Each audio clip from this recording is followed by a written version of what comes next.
me dera ao menos uma vez. Quando você escuta essa música em algum momento, você já pensou nas Paquitas, na Xuxa ou apenas nos índios colonizados que clamavam o ouro que entregou a quem conseguiu os convencer que era prova de amizade? Hoje vamos descobrir toda essa ligação existente e quem me dera ao menos uma vez. Explicar o que ninguém consegue entender. 2 anos antes de Índios chegar às lojas, em 1984, a Legião Urbana tinha acabado de assinar com a EMI. O plano era gravar o primeiro disco com Renato Russo no baixo e Marcelo Bonfá na bateria. Dias antes de entrar em estúdio, Renato cortou o pulso esquerdo. Ficou impossibilitado de tocar.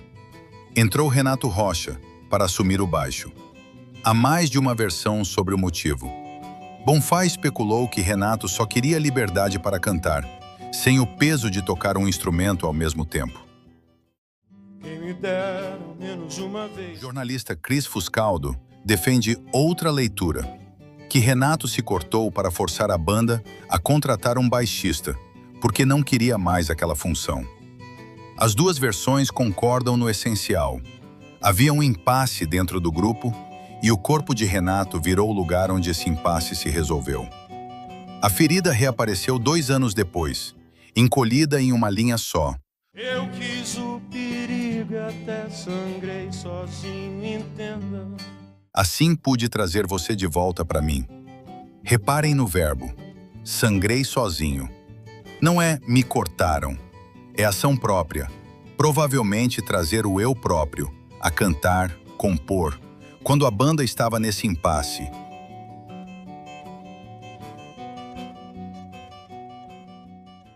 Que me entende do início ao fim. Quem escutava sem saber da história, ouvia uma frase poética sobre amor. Quem sabia, ouvia uma confissão em código. Existem outras camadas escondidas nessa composição. E aqui, a Xuxa vira referência e inspiração. Dera ao menos uma vez que o mais simples fosse visto como o mais importante. Existe uma curiosidade fascinante sobre a concepção de índios, que muda completamente a forma como escutamos a música. Segundo relatos de bastidores e análises detalhadas da obra da Legião Urbana, Renato Russo construiu a estrutura inicial da canção, flertando com uma ideia quase lúdica, a de falar sobre um tema extremamente pesado e sério, mas com voz de Paquita. Quem me dera ao menos uma vez. Pense nisso por um segundo. A aparente inocência infantil, a brincadeira de roda, o faz de conta da TV dos anos 80. A mais bela tribo dos mais belos índios.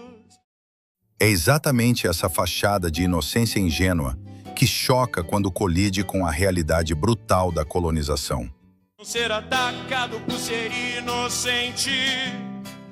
O lúdico vira armadilha. A brincadeira de trocar ouro por espelhos revela que o mundo adulto, o colonizador, transformou a história de um povo em paródia infantilizada. Quando Renato canta com essa candura subvertida, ele nos obriga a encarar a nossa própria infância cultural, a de que nos ensinaram a cantar a tragédia como se fosse diversão. Renato vai da Xuxa para Friedrich Nietzsche, transita das Paquitas, do Praga, a Zaratustra e o Anticristo. Quem me dera ao menos uma vez entender como um só Deus ao mesmo tempo é três. E é exatamente nessa encruzilhada teológica e colonial que Renato Russo puxa o tapete da nossa falsa inocência para nos jogar direto no colo de Friedrich Nietzsche. Enquanto a superfície da canção flerta com o lúdico infantil, ecoando aquela estética de auditório e a candura fingida de quem brinca de índio, a profundidade da letra despenca em uma das críticas mais ferozes já feitas à moral ocidental. Quando o refrão questiona o mistério dogmático da Trindade e joga na nossa cara que Esse mesmo Deus foi morto por vocês. Só maldade, então deixaram Deus tão triste. sua maldade, então, deixaram Deus tão triste, O compositor brasileiro não está apenas dialogando com o catecismo. Ele está assinando embaixo do diagnóstico nihilista. Para Nietzsche, quando o filósofo dizia que Deus está morto, ele apontava para uma realidade nua e crua.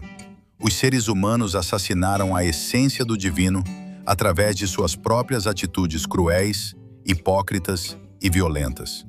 Em suma, quem diz defender a religião e a moral é justamente quem destruiu o seu verdadeiro sentido. É exatamente isso que a música traduz sob a mesma luz. A colonização, a opressão e a barbárie cometidas em nome da fé provam que o sagrado foi sufocado pela maldade humana, transformando um discurso de salvação em justificativa para a destruição. De tudo que eu ainda não vi. No fim das contas, Índios não é apenas um retrato histórico sobre a perspectiva dos povos originários ou sobre a colonização brutal que marcou a nossa história.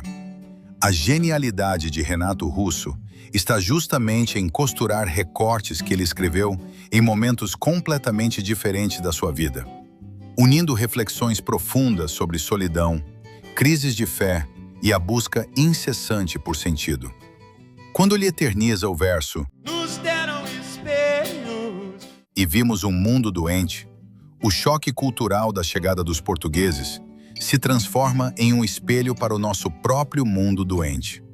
É a metáfora perfeita da nossa ingenuidade diante das falsas promessas de consumo, do progresso vazio e da decadência de uma sociedade que continua trocando o que tem de mais valioso por ilusões passageiras.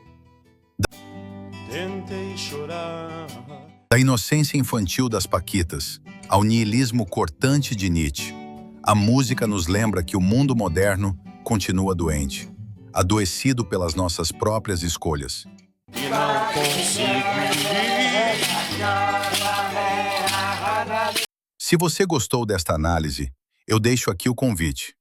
Passe no canal e confira também o vídeo sobre a música Angra dos Reis, Outras Camadas de Angústia de Renato Russo. Inscreva-se se quiser ou deixe o seu comentário e até a próxima.